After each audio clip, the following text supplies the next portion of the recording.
This year marks the 80th anniversary of the Holocaust's end.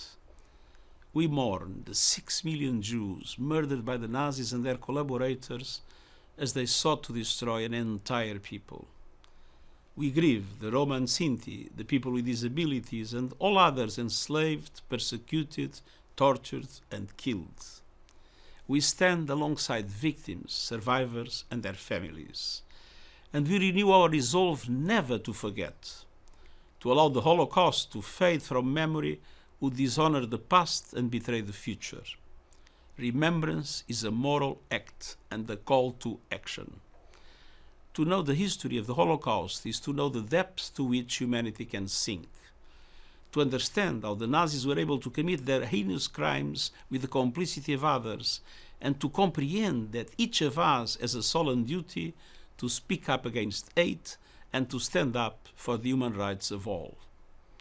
Following the hell of the Holocaust, countries came together, and they enshrined the dignity of every person in the Universal Declaration of Human Rights. In dark times, that document remains a shining light. 80 years since the Holocaust's end, anti-Semitism is still with us, fueled by the same lies and loathing that made the Nazi genocide possible. And it is rising. Discrimination is rife. Hate is being whipped up the world over. Undisputable historical facts are being distorted, diminished, and denied. And efforts are being made to recast and rehabilitate Nazis and their collaborators. We must stand up to these outrages.